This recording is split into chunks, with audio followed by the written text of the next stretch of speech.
हम सब लोग इस संसार में जन्म, मृत्यु, वृद्धावस्था और बीमारी, इन 4 समस्याओं से हर बद्धात्मा, हर मनुष्य इस संसार में जूझ रहा है, जिनको कि वास्तविक समस्याएं कहते हैं।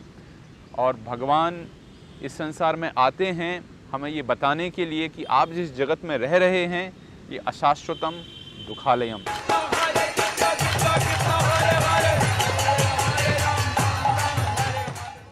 हरे कृष्णा। आप सभी भक्तों को श्री कृष्ण जन्माष्टमी महोत्सव की बहुत बहुत हार्दिक शुभकामनाएं। भगवान सभी के जीवन में समृद्धि लेकर आएँ, सुख शांति लेकर आएँ और सबसे श्रेष्ठ अपने श्री चरणों की भक्ति प्रदान करें और अपने भक्तों की सेवा प्रदान करें, जो कि भक्ति का मूल आधार है। पूरे विश्व में इस श्री कृष्ण जन्माष्टमी का आयोजन किया जाता है। आखिर भगवान इस संसार में आते क्यों हैं? भगवान भगवत गीता में कहते हैं, यदा यदा हि धर्मस्य ग्लानिर्भवति भारत अभ्युत्थानमधर्मस्य तदात्मानं सृजाम्यहम् परित्राणाय साधूनां विनाशाय च दुष्कृतां धर्म संस्थापनार्थाय संभवामि युगे युगे। ये भगवान के आने के 2 महत्वपूर्ण कारण हैं। यदा यदा ही धर्मस्य ग्लानिर्भवति भारत, जब जब अधर्म की अधिकता होती है, धर्म का नाश होता है। यदा यदा ही धर्मस्य ग्लानिर्भवति भारत अभ्युत्थानम अधर्मस्य, तो धर्म के उत्थान के लिए और अधर्म के विनाश के लिए भगवान इस संसार में आते हैं। वो तो भगवान 1 मिनट में कर सकते हैं।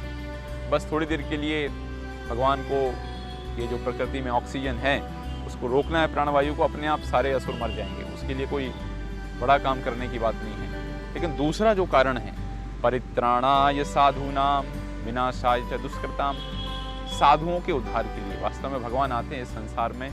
जो साधु महात्मा हैं, जो उनकी तपस्या में, भक्ति में लगे रहते हैं, उनके साथ संबंध, उनके साथ व्यवहार करने के लिए भगवान इस संसार में आते हैं और यहाँ आकर के उनकी इच्छाओं को पूरा करते हैं। साथ ही साथ भगवान इस संसार में इसलिए भी आते हैं, यहाँ प्रचार करने के लिए, एडवर्टाइजमेंट करने के लिए। हम सब लोग इस संसार में जन्म, मृत्यु, वृद्धावस्था और बीमारी, इन 4 समस्याओं से हर बद्धात्मा, हर मनुष्य इस संसार में जूझ रहा है, जिनको कि वास्तविक समस्याएं कहते हैं।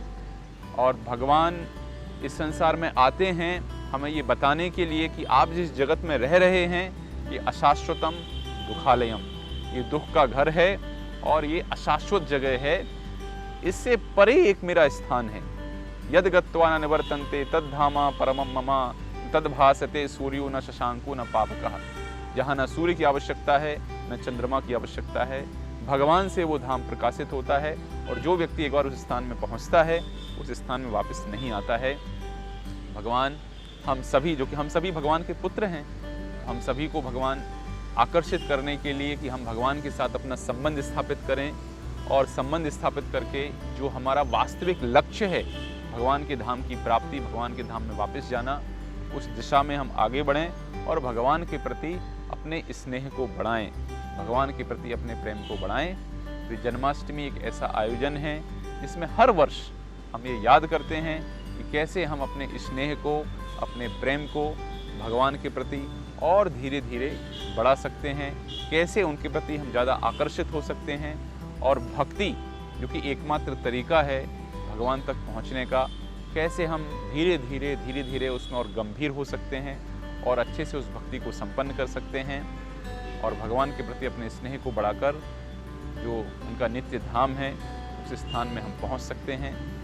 तो हम सभी की ये जिम्मेदारी है कि हम इस जन्माष्टमी को सिर्फ सांकेतिक न रहने दें, सिर्फ उत्सव के रूप में ना मना लें, बल्कि जो एक विचार है अंदर भगवत प्राप्ति का, उस विचार को तीव्र करें, उस विचार को भगवान तक पहुंचने के लिए हम प्रयास करें। और साथ ही साथ भगवान कहते हैं मैं दुष्टों के विनाश के लिए आता हूँ, या अधर्म जब बहुत बढ़ जाता है तब मैं इस संसार में आता हूँ। तो देखिए, कम से कम हम लोग तो अधर्म ना करें, हम तो अधर्म के हिस्से ना बने। तो हर व्यक्ति को अपना जीवन, जो भगवान को प्रसन्न करना चाहते हैं, अपने जीवन को इस प्रकार से ढालें, इस प्रकार से बिताएं कि उनके जीवन में इस अधर्म का कोई स्थान ना रहे, कोई पाप कर्म का स्थान ना रहे। और सबसे बड़े जो 4 पाप कर्म भागवत में बताए गए हैं, पहला है मांसाहार सेवन, दूसरा है नशा करना, तीसरा है जुआ खेलना और चौथा है अवैध स्त्री संग, अवैध पुरुष संग।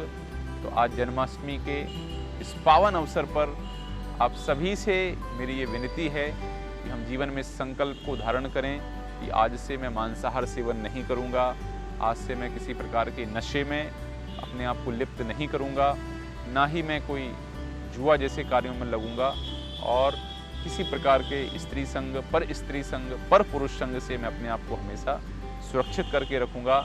यही संकल्प हमारी वास्तविक इस उत्सव के आयोजन की वास्तविकता होगी, यही संकल्प भगवान को हमारा समर्पण होगा। तो आइए इस संकल्प के माध्यम से इस वर्ष जन्माष्टमी का हम सब आयोजन करें और भगवान से प्रार्थना करें कि भगवान हम सबकी रक्षा करें और हमें अपनी भक्ति प्रदान करें। हरे कृष्ण।